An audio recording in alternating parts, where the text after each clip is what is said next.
Bismillahirrahmanirrahim. Assalamu alaikum. Dear students, my today's lecture is for class 10th.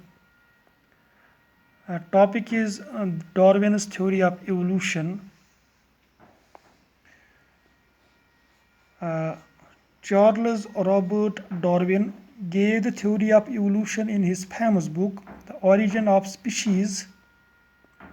The theory of evolution proposed by Darwin is known as the theory of natural selection.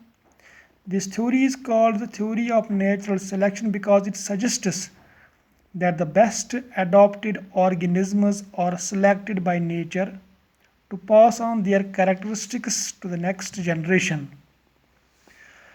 Darwin's theory of evolution applies to plants as well as animals. So Darwin's theory of evolution can be described as follows.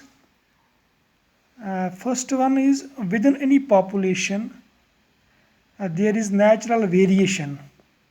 Some individuals have more favorable variations than others. The next, even though all species produce a large number of offspring, populations remain fairly constant naturally. This is due to the struggle between members of the same species and different species for food space and mate. The struggle for survival within populations eliminates the unfit individuals. The fit individuals possessing favorable variations survive and reproduce. This is called a natural selection or survival of the fittest. The individuals having favorable variations pass on these variations to their progeny from generation to generation. The variations, when accumulated over a long period of time, lead to the origin of a new species. For example, we will explain this natural selection by taking an example.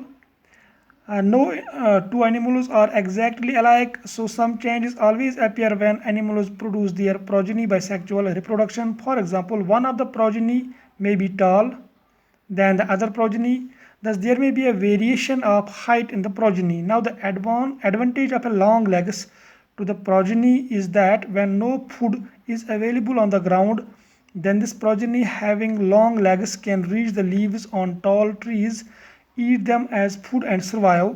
On the other hand, the progeny which have short height due to short legs cannot reach the leaves on tall trees. They will not get any food and they will starve and hence die.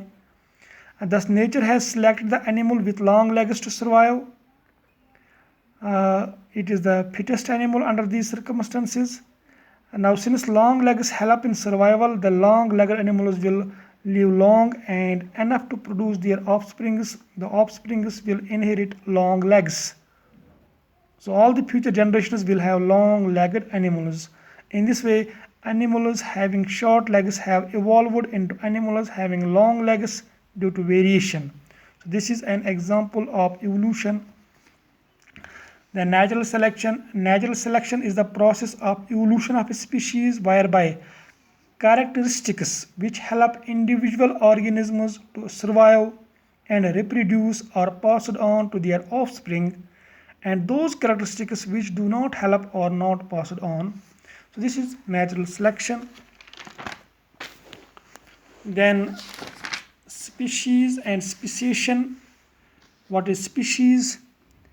A species is a population of organisms consisting of similar individuals which can breed together and produce fertile offspring. Species can be of plants or animals.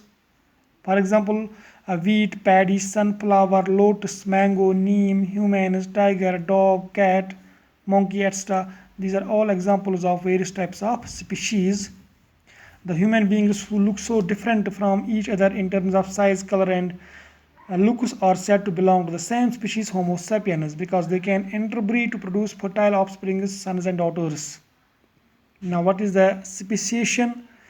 The process by which new species develop from the existing species is known as speciation. So, the factors which could lead to the rise or formation of a new species are geographical isolation of a population caused by various types of barriers such as mountain ranges, rivers, and sea. The geographical isolation leads to reproductive isolation, due to which there is no flow of genes between separated groups of population. Genetic drift caused by drastic changes in the frequencies of particular genes by chance alone. Then another factor is variation is caused in individuals due to natural selection.